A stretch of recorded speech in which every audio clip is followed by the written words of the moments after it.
Hey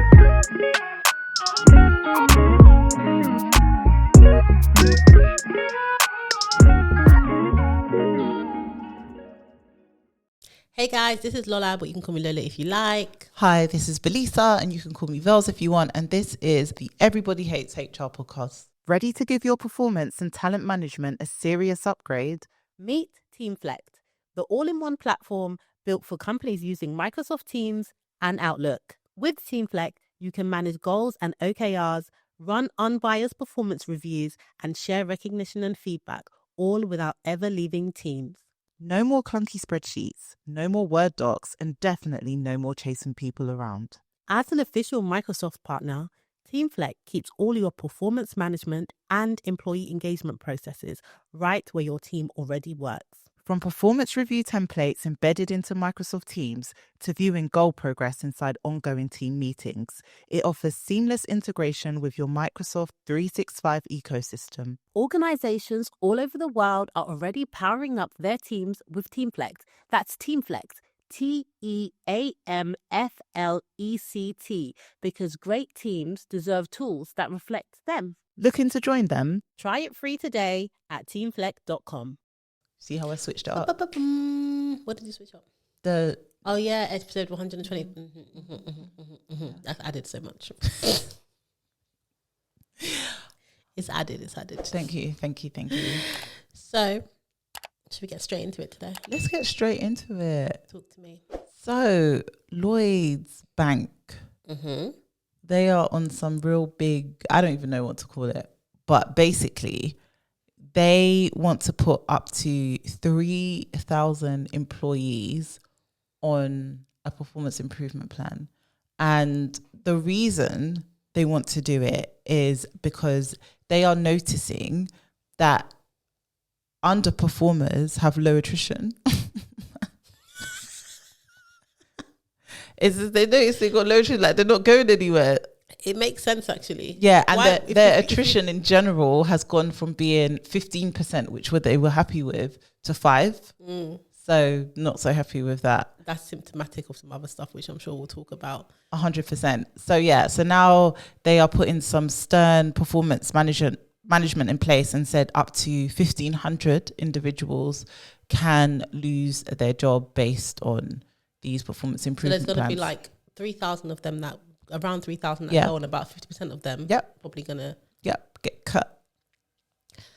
I think there was another company that said something similar. I can't even remember which company it was, but there's this, I don't have any issue in theory of trying to raise the standards of performance in the business, but I feel like it kind of goes against what performance improvement plans are for. Like, is it that you have, usually therefore, you identify somebody who's not performing to the level that you want them to be performing, and then you put in a plan to, in theory, help them get to where they need to get to. But we know in some companies, it's really just to help them get out the door. But doing it the other way feels wrong. Like saying, okay, we want this many people to be on pitch. Feels predetermined. Yeah. Like you just might be unlucky and be in that 1,500 because that how are they going to do it? Because presumably it's going to be across the business. So what if you are actually in a high performing team where everybody is performing well, but you're still in the bottom 5%? So a good way to do it would actually be to use TeamFlect. And you could though, because it's got a tool where it performance manages and it's also very data driven. So depending on the role, if it's a tangible role, you could actually use the performance management tool on TeamFlect to help you to look at the data and actually genuinely compare, so that when they are going through the performance improvement plan, it's based on actual data and not because you're trying to meet the quota of trying to get 1,500 people out. Do you know what I will say also about TeamFlex is that because it's in teams, you actually might get people that will do it. Because you know, like, exactly. What I'm thinking is going to happen here. Make it easy for the managers. What I'm thinking is going to happen here is that you're going to have, because they're kind of forcing it, you're going to have a lot of managers who maybe aren't so comfortable with performance management because they're going to never done it before. But they will literally, they're going to have to do it. So I guess having it integrated into something like Teams that you use all the time will be helpful. But sorrow's prayers for those people. Like, this is why, I know it shouldn't be like this rat race kind of thing, but you actually just have to be good at your job. Yeah, you do. But then saying that, not to be that pessimistic person, somebody who's good at their job might still get got. I mean, you have to be good at your job and have other things going for you. But and when I say good, I mean, for me, I always just want to be the best. I want to be excellent, right? And I hope there's not going to be anyone who's actually very good at their job that gets caught in the crossfire. But maybe based on what they're saying, if it is going to be the bottom 5% of every team or the bottom blah, blah, blah of every team, maybe, but that feels a bit wrong. I mean, if they're looking historically and looking at the previous performance ratings and then seeing how their most recent performance rating matches up with the last, 2 or 3, then is what it is. Yeah. And that poor performance having low attrition stuff, is so funny because there's 2 ways. If either you're a poor performer who is an obvious poor performer and then you're going to leave. So those people typically have like less tenure because they probably go from one company, get caught, go to another company, get caught, go to another company, get caught. Or you have the people who maybe they're not underperforming, or maybe they are, but they're just on the precipice of like performance. They do just enough to kind of stay under the radar. And if you're doing just enough, and you're like having an easy life, you've built your own job. You've built your own kind of system where you can do just enough. You don't have to stress yourself too much. Why would you leave? And you're going to be paid as much as your peer next door who's running around like a headless chicken. It's true. It's not right, but I understand why they're not leaving because they're probably very comfortable in their mediocrity. 100%. And that's where sometimes I think pips are good. I saw a video on TikTok the other day and it was a woman sitting in her car and it was a viral video and she was like, oh, if you are on a pip, you need to make sure that you leave. Like, as soon as you hear that you're going on a pip. I saw 2 videos like that. There was another guy as well who said the same thing. If you're on a pip, you need to make sure that you leave your job right now. Start looking for another job right now. We need to make the pip episode. We do. We're going to, at some point, we're going to do an episode which is just about pips because I think that's one of the ones we get so many questions on and from an employee perspective as well. What to do if you're kind of placed on the pip, if those pip conversations start. I just think you have to think about where you are anyway. So I don't know if I agree with that, but in some cases, that's true. It's true. But it's not true for everybody. And depending on the market, do you know what I mean? The job market at the moment, I feel like we keep saying the same thing, but stock. It's so which is why segue. There are segue. There's 2 new terms being coined. Yeah. So the one I found is called quiet cracking. So we've had quiet quitting, we've had quiet firing. We've had the coffee badger. We've had all these terms. Now we have the quiet cracker. Yeah. So we've got quiet cracking. And basically, quiet cracking is where you are forced to be in a job that you don't want to be in because the job market is so dark and you're crashing out internally, basically. Like you are going through it. It's you just don't want to be there. You're not happy. You're not happy at work. You're not happy in your job, but there's literally nothing you can do right now because the job market is not allowing you to bounce around how you used to and move how you used to and etc. So you're just cracking up internally and no one around you in the office knows that's what's going on within your like internal psyche. And I think eventually I feel quiet cracking is going to lead to very loud cracking. 100%. Yeah, like people just said the day that it's just sickly, or the crash out, the big crash out. And I think people are trying to keep it on the kind of down low how they're feeling, how negatively they're feeling about work. The other term, it is really. That's really sad though. That I mean, it's good. Be grateful that you have a job. Yeah. But it's really sad that, you're going through it internally and know that there's nothing you can really do about it at the moment. Yeah, that is very sad. Like as quickly as you would like to. Yeah. Because you could still get a new job. But like 2 years ago, it might have taken you 1 to 5 months to get a new job. Mm-hmm. But now it will range. There's people. There's people that have been looking for jobs for years. There's one, anyway, I'll digress actually. I don't want to talk about it. I was going to go on to someone on LinkedIn, but it's fine. You can talk about it after. I was going to say, yeah. So the second term is called job hugging. And it's very similar, but it's not necessarily about how you're feeling about your current job. It's just the idea that we are just holding on to our jobs tight. Like, you know, usually, even if you like your job and you just think, okay, I've been in my job for a little while, it's time to maybe move on, you know, take a step up, you know, go and do something different. So it's not like there's necessarily a push factor, but that pull factor of, you know, you want more opportunities and this other sort of thing, it just doesn't exist right now. It's right now, it's like, yes, it would be lovely to have more progression. It would be lovely to have more money. It would be, but I'm just going to hold on to my job because there's so much uncertainty in the market. There's not that many jobs. No one has confidence in, you know, the market. There was a survey, like a YouGov one and another one about Employment Hero, and they were just saying that the how employees feel about the employment market is so negative that it's just forcing them to be like, okay, I just got to hold on to this job by any means. So it's not necessarily about they might not be experiencing like, you know, poor mental health or poor well-being or really hating their job, but all those other kind of nice to have things that make you look for another job, it's just not there. It's just like, hold on to your job with both hands, hug that job tight.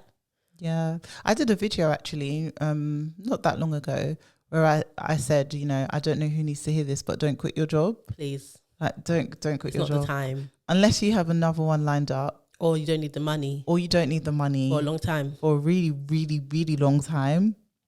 Don't leave that job. But you'll have big regrets if you do it. Yeah. Do you know what? It's so disheartening because I know why people leave jobs, right? And there's something around resilience and just having mental fortitude and knowing that, you know, we've been saying for a while, like, you have to put your mental health first. And I still believe that.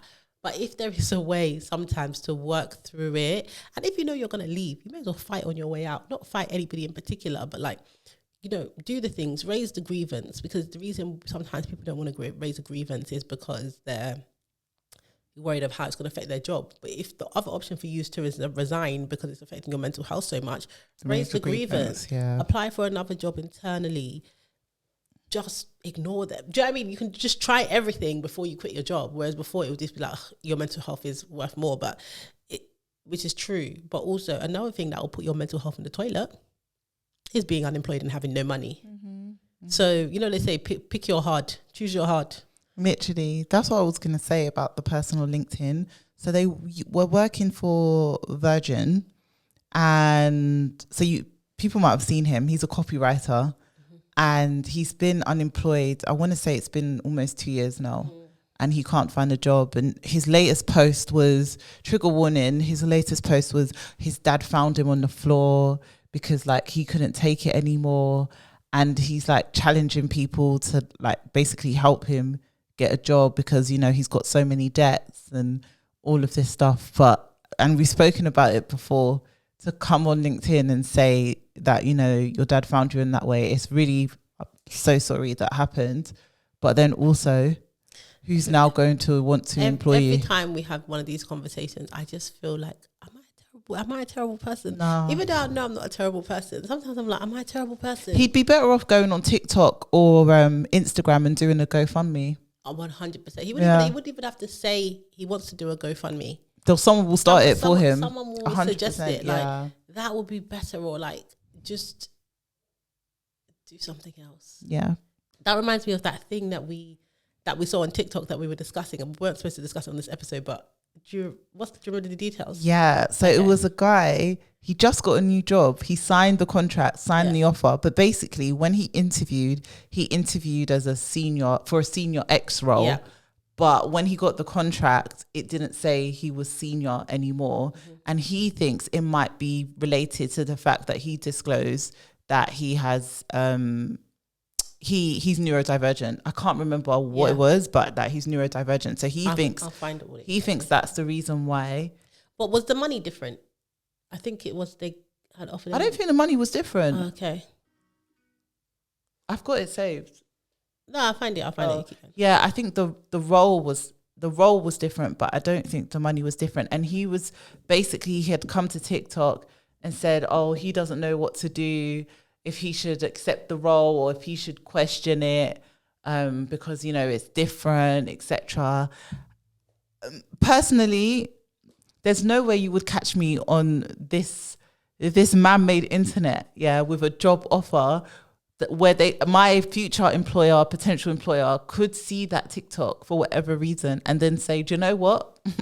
You sort that out with TikTok. Like, give me my offer back. Give it back. Like, do you want the job or not? I sent it to you Velisa. could take it offline. Because I think some people had tagged us or people sent it to us. Yeah. And I just said to Velisa, I didn't comment because I didn't think it was that productive, but I sent it to Velisa and I said something like, what did I write? I said, I can't lie. Even bringing it to the internet at this stage tells me he's going to be a problem for them. No, 100%. He might not be a problem for them, but I'm saying if they see it, that's how they're going to feel about it. Yeah. And I just thought, like, what are you doing? Like, there's so the contract says senior and they want to change it to, it was some sort of senior analyst is what it was. And they wanted to change it to an analyst before. And he's got ADHD. Oh, okay. He's got ADHD. So, yeah.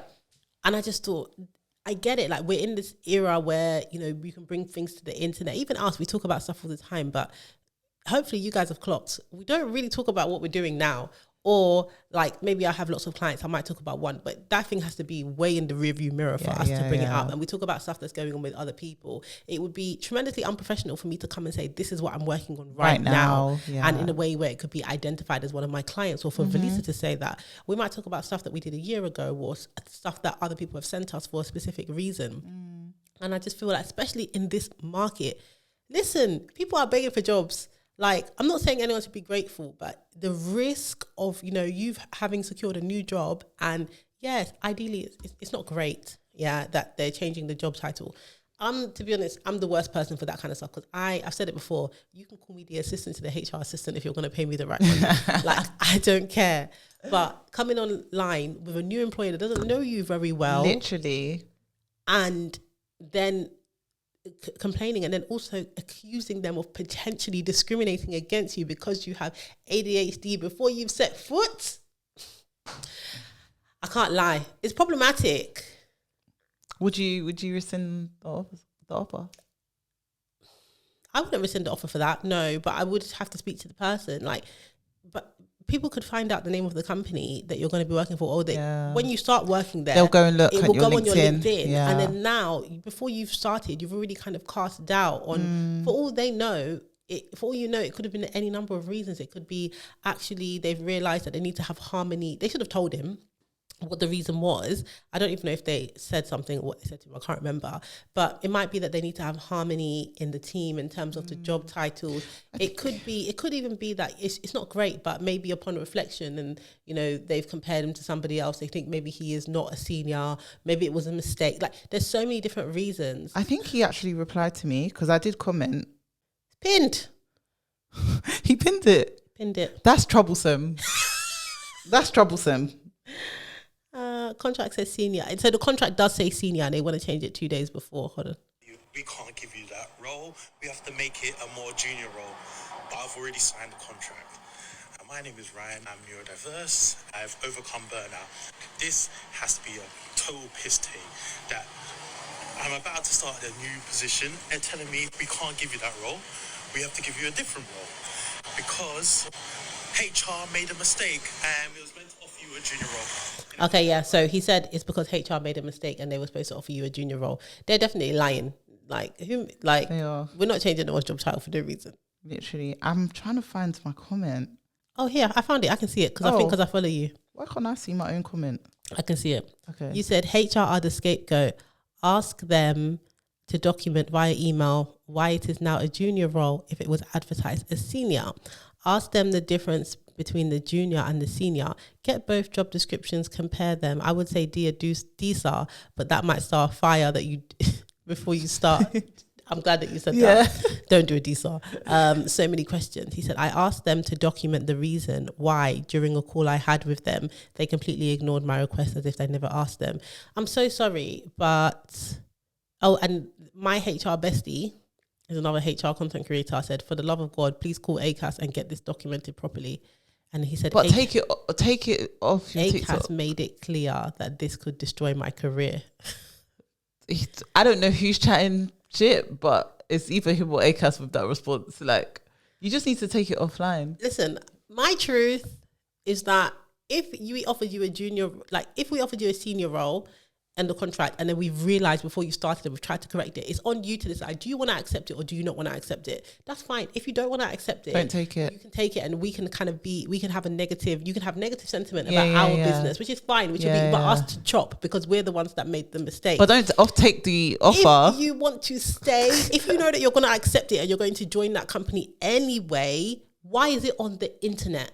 Why is it on the internet? You are literally accusing this company, or indirectly you're alluding to the fact that this might be disability discrimination. You haven't even started. Yeah. When you start now, your pinned video, that means that you're even happy about the engagement. Yeah. Your pinned video. But some people, I'm so sorry, but we say some people say, oh, they don't get on in the workplace. Like, we need to actually help ourselves. This is very problematic behavior. It is. Very problematic. Like, already speaking to ACAS is crazy what are you speaking work. to ACAS about? It's crazy work. Also, even if I don't even know if they're adjusting the salary or not, but even if they are adjusting salary, you have not started. Yeah. What are you speaking to ACAS about? Yeah. Obviously you're saying to ACAS, if we used to be going to ACAS, you're basically saying it's possible that this is discrimination. Yeah. So then why and would you're you start writing it in there? the comments. Yeah. It's even my HR bestie. I don't know if she should have told him to go to to ACAS. ACAS, yeah. I don't know if that's good advice. Yeah. If you have said, you know what, this is a point of principle, I'm not going to join, tell us all. But when you're on the internet saying, I don't know if I'm going to take the role, I might take the role, your colleagues may see this. I'm so sorry. I think that's problematic, and I will look at you in a different way. That's the issue, is that it's online. Yeah, Is that it's online. but you haven't even started at the company. You're already bringing us into disrepute. Yeah. They already know what you are. You're already bringing. You haven't even. Day one has not commenced. It's true. You're on day -5. It's true. And you're already bringing the company into disrepute. You are accusing this company of potential disability discrimination, and you haven't even set foot in there. That's enough to pull the offer, mate. And called ACAS. That's enough to pull the offer. Yeah, 100%. And if you say, why did you pull the offer? Reputation, everything. You've done reputation. Yeah, reputational damage.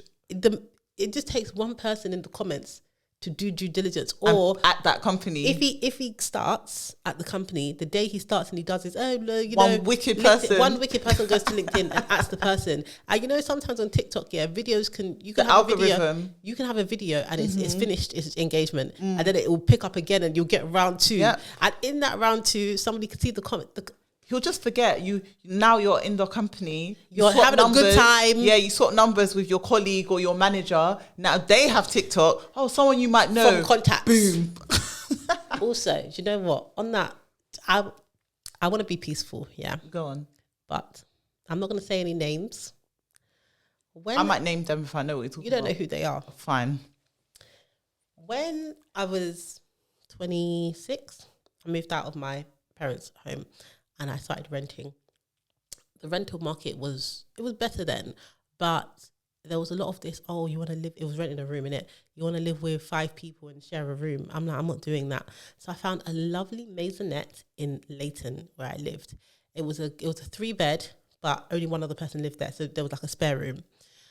And the lady, I remember at the time, I was still a tax advisor. Yeah, I was still a tax advisor. So I was doing that, and I remember she was doing some sort of benefits exams, or she told me that she was doing some sort of thing, but at the time I wasn't in HR, so I didn't really think about it. But the penny dropped to me after that she was doing some sort of comp and bends exam, and she works in HR.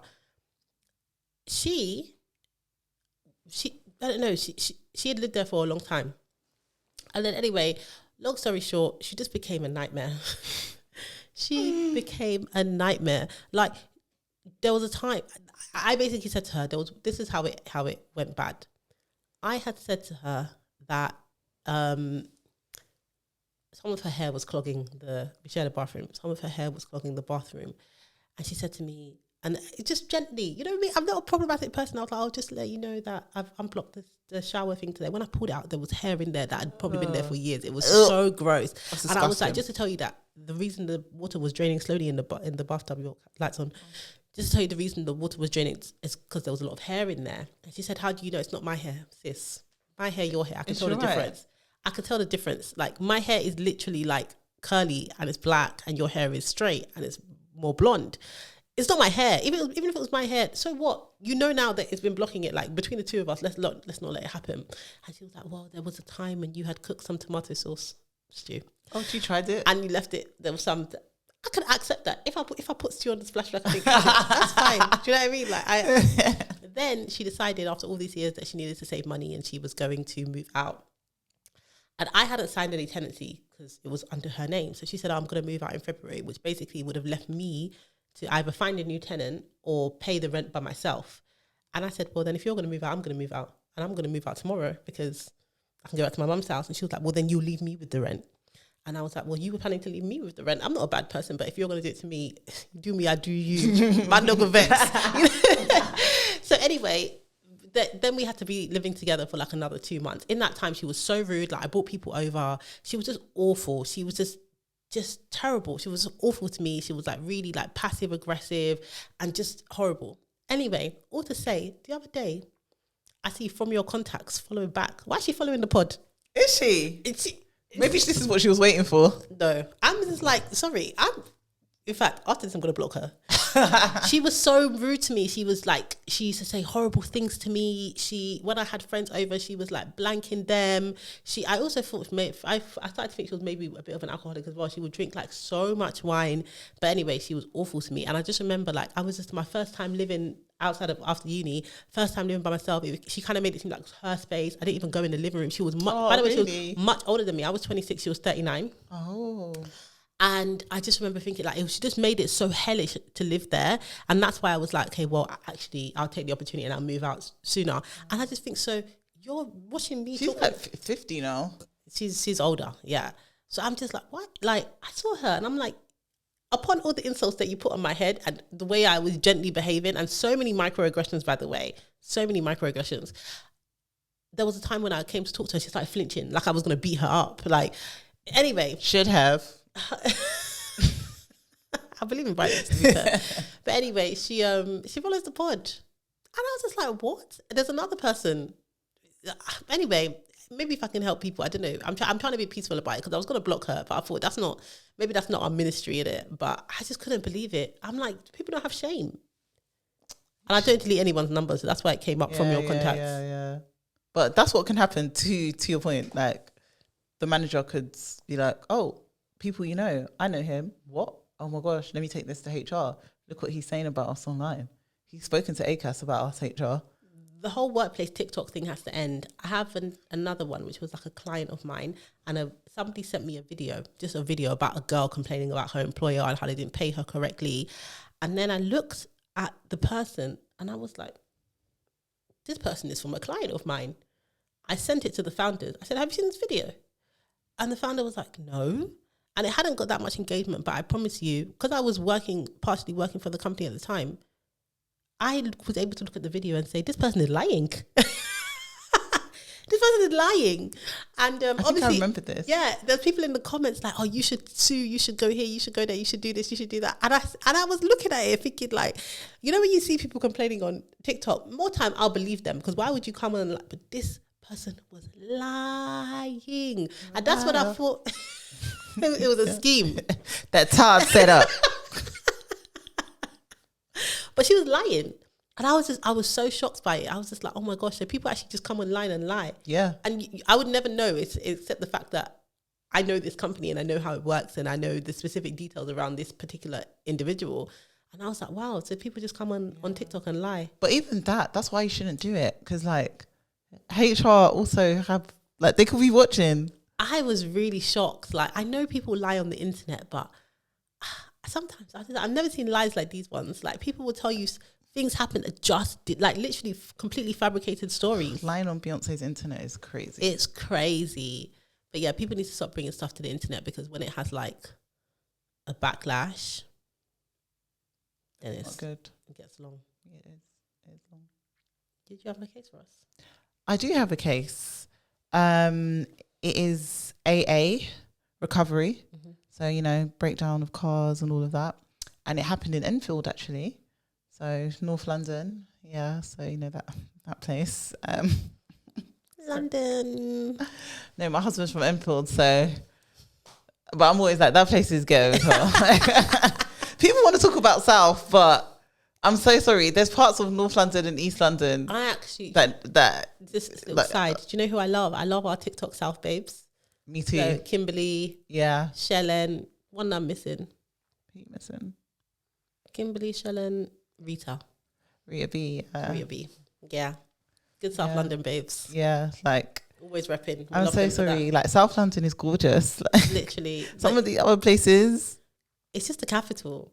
literally. This is the patriotism, the only patriotism that we have. We need a South London flag. But anyway, we'll move We on. do. Someone should start that. I'll go to that parade. I'll go to that march. I'll go to that protest. So Oh my people gosh, come. someone should do a South London festival. No, not a festival, a South London carnival. Yeah, it's maybe not carnival. What? Maybe that parade or... Yeah. All right, parades. We don't want to... Fair. If we say carnival, they're going to... But yeah, they should do that and have like gigs leading it and like sneak vote. And have floats have floats. from good South London companies. Yeah. There's so many... And like all the South London like food places. South London Food Festival. Oh my go gosh. off. It would. South London Food South Festival. London Food Can you Festival would imagine? go off. Brixton, Tooting. What? All the flavours. Peckham. Anyone who's not from South London, just... Sorry for you. Sorry to you. Literally, sorry to you. Anyway. I Enfield. digress.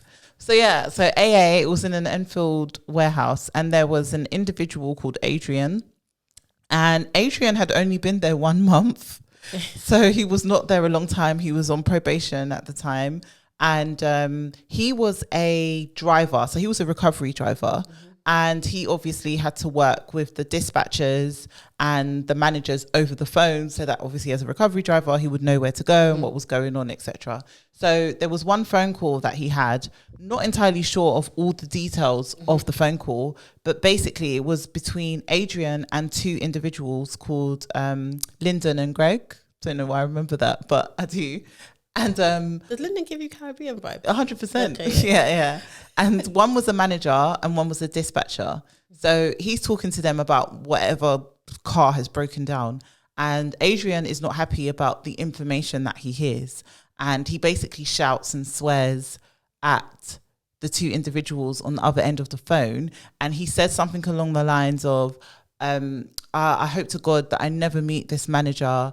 If I was to meet the pair of you, I'd throw you off a bloody 3rd-story building, like, That's a bit and you'd land on your extreme. heads, kind of It's a thing. bit Yeah. extreme, Adrian. It's giving murder. So during that same shift, he did apologize for saying what he said in that phone call. There's a transcript. It's recorded, obviously, so there was no denying it.